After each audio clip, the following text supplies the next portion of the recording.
ఈరోజు రేవంత్ రెడ్డి గారు రోడ్ల మీద చేస్తున్న సర్కస్ ఫీట్లు చూస్తే ఊసర వెల్లులు కూడా సిగ్గుపడతాయి. గల్లీలోనేమో దోస్తి, ఢిల్లీలోనేమో అదానితో కుస్తీ పడుతున్నది. కాంగ్రెస్ పార్టీ ఢిల్లీలో అదానితో వైరం చేస్తూ రేవంత్ రెడ్డి ఏమో గల్లీలో దోస్తానా చేస్తూ ఉన్నాడు. ఇలా నేను అడుగుతా ఉన్న రేవంత్ రెడ్డి గారిని, మొదటి రోజే శాసనసభకు రేవంత్ రెడ్డి అదానీల అక్రమ సంబంధం మీద ఈ శాసనసభలో చర్చ జరగాలని, ప్రజలకు నిజాలు తెలవాలని, అదానీ రేవంత్ రెడ్డి అక్రమ సంబంధాల మీద టీషర్ట్లు వేసుకొని మేము అసెంబ్లీకి వచ్చాం. దానికి భయపడిపోయిన రేవంత్ రెడ్డి గారు మమ్మల్ని శాసనసభలోకే రానియకుండా అడ్డుకున్నాడు. ఇవాళ రాజ్భవన్కు ఏం మాట్లాడుతున్నాడు? మీ రాహుల్ గాంధీ, మీ ఏఐసిసి అదానీని తిట్టండి, అదానీని ప్రశ్నించండి, అదానీ అవినీతి గురించి మాట్లాడమంటే పాపం అదానీ మీద మాట్లాడాలంటే రేవంత్ రెడ్డికి భయం అవుతా ఉన్నది. అదానీ మీద ధైర్యం జాలతలేదు మాట్లాడడానికి. రాజ్భవన్ ముంగటపై కూడా మళ్ళా బీఆర్ఎస్ పార్టీ గురించే మాట్లాడుతున్నాడు, కేసీఆర్ గురించే మాట్లాడుతున్నాడు ఆయన. నేను అడుగుతా ఉన్నా, నీ పోరాటం ఎవరి మీద?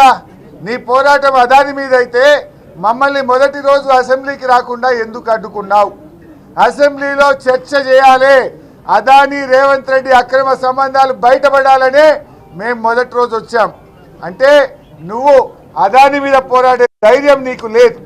నిజంగా నీకు నిజాయితీ ఉంటే దావోస్లో 12,400 కోట్ల రూపాయల అగ్రిమెంట్లు నువ్వు అదానీతో చేసినావు, అదానీతో దోస్తాను చేసినావు, అదానీతో అలాయ్ బలాయ్ చేసినావు.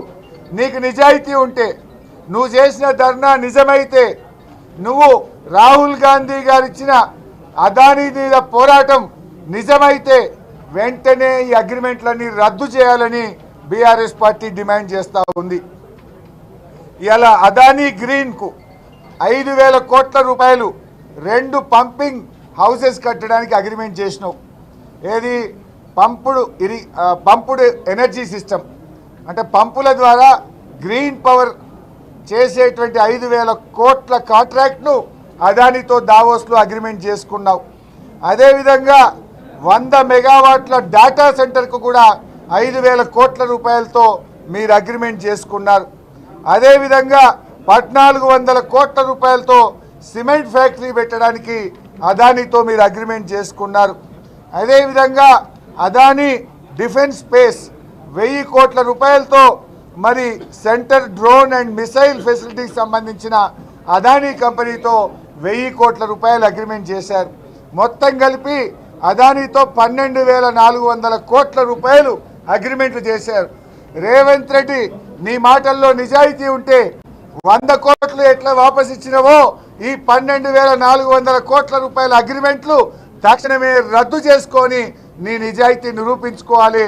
లేదంటే నీ మాటల్లో నేతి బీరకాయలో నెయ్యి ఎంత నిజమో రేవంత్ రెడ్డి మాటల్లో నిజమంతా అని ప్రజలు గ్రహిస్తారు. నువ్వు బయటనేమో కుస్తీ పడ్డట్టు చేస్తున్నావు, లోపలనేమో దోస్తానా చేస్తున్నావు. మీకు రామన్నపేటలో డ్రై పోర్ట్ కోసం ల్యాండ్ ఇస్తే అక్కడ ఇవాళ సిమెంట్ ఫ్యాక్టరీకి నువ్వు అనుమతిస్తూ ఉన్నావు. దాదాపు 12 గ్రామాల ప్రజలు ఈ సిమెంట్ ఫ్యాక్టరీ వల్ల మాకు కాలుష్యం అవుతుంది, మా జీవితాలు దెబ్బతింటాయంటే నువ్వు పోలీసు వాళ్ళని పెట్టి అరెస్టులు చేసి అదానీ కోసం, ఆ సిమెంట్ ఫ్యాక్టరీ కోసం ఇవాళ నువ్వు అనుమతిస్తూ ఉన్నావు. అక్కడ పబ్లిక్ హియరింగ్ పోలీస్ పహారాల మధ్య జరిపించినవంటే నువ్వు అదానికి కొమ్ము కాస్తూ ఉన్నావు, అదానికి ఏజెంట్గా నువ్వు చేస్తూ ఉన్నావు. నిజంగా నీకు చిత్తశుద్ధి ఉంటే, నువ్వు అదానికి కొమ్ము గాయడం లేదంటే ఆ ప్రజల కోరిక మేరకు సిమెంట్ ఫ్యాక్టరీకి వెంటనే అనుమతులు రద్దు చేయాలని చెప్పి మేము ఈరోజు డిమాండ్ చేస్తూ ఉన్నాం. ఇవాళ రోడ్డు పైన సర్కస్ ఫీట్లు చేయడమో, ఈ డైవర్షన్ పాలిటిక్స్ చేయడమో ఇది ప్రజలు గమనిస్తున్నారు. ఇది నీ యొక్క డబుల్ ఎడ్జ్డ్ పద్ధతులకు ఇది నిదర్శనం. ఇవాళ రేవంత్ నువ్వేమన్నవాడు? ఇవాళ రాజ్భవన్ దగ్గర మాట్లాడుతూ అదానీ ఈ దేశ పరువును ప్రపంచానికి తాకట్టు పెట్టిండు, ఈ దేశం యొక్క ప్రతిష్ట అదానీ మంట కలిపిండు అని రేవంత్ రెడ్డి గారు రాజ్భవన్ ముందు మాట్లాడిండు. ఒకవేళ నీ మాటలు నిజమైతే రేవంత్ రెడ్డి, నువ్వు రాజ్భవన్ ముందు మాట్లాడింది నిజమైతే నీ మాటల్లో నిజాయితీ ఉంటే ఒకవేళ అదాని ప్రపంచానికి భారతదేశ పరువును తాకట్టు పెట్టినను అన్నది నిజమైతే మరి ఆ అదానికి రెడ్ కార్పెట్ వేసి నువ్వు తెలంగాణ పరువు కూడా మంట కలిపినావు కదా. నీ నాయకుడు రాహుల్ గాంధీ పరువును కూడా నువ్వు మంట కలిపినావు కదా. అదాని ప్రపంచం ముందు భారతదేశ పరువు తీస్తే ఆ అదానికి దాసోహం అయ్యి ఆ అదానికి సిమెంట్ ఫ్యాక్టరీకి భూములు కట్టబెట్టి ఆ అదానికి 12,400 కోట్ల రూపాయల అగ్రిమెంట్లు చేసి ఈ రాష్ట్ర పరువును రాహుల్ గాంధీ పరువును ఇవాళ రేవంత్ రెడ్డి తీసింది నిజం కాదా అని చెప్పి నేను అడుగుతా ఉన్నా. మేము ఈరోజు రేవంత్ రెడ్డి డిమాండ్ చేస్తున్నాం, రేపు శాసనసభలో అదాని రేవంత్ రెడ్డి అక్రమ సంబంధాల మీద అదాని చేసిన తప్పుల మీద చర్చ పెట్టాలని కూడా బీఆర్ఎస్ పార్టీ ఈరోజు డిమాండ్ చేస్తూ ఉంది. నువ్వు అక్కడ పోయి ఏం చేసినావు?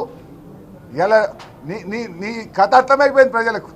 రాజ్భవన్ ముంగటి ఇలా మీ ర్యాలీ దేనికోసం చేసిండ్రే? అదానికి వ్యతిరేకంగా చేసిండ్రు. నువ్వు ఆడ అదాని గురించి మాట్లాడినావా? నువ్వు మాట్లాడిన స్పీచ్లో కేసీఆర్ గురించో కేటీఆర్ గారి గురించో మా పార్టీ గురించి మాట్లాడినావు తప్ప నువ్వు అదాని గురించి మాట్లాడే ధైర్యమే నీకు లేదు. ఎందుకంటే నువ్వు అంతర్గతంగా ఒప్పందం ఉన్నది. ఆ 100 కోట్ల చెక్కు నీ పార్టీ నిన్ను తిడితే వాపస్ ఇచ్చినావు. మరి చెక్ ఇచ్చినావు కానీ లోపలికి వెళ్ళి తీసుకునే ఎట్లా? 12,000 కోట్ల అగ్రిమెంట్ల సంగతి ఏంది? మరి సిమెంట్ ఫ్యాక్టరీ సంగతి ఏంది? ఇవన్నీ మాట్లాడదాం అసెంబ్లీలో. దీని మీద వెంటనే చర్చ పెట్టాలని బీఆర్ఎస్ పార్టీ డిమాండ్ చేస్తుంది.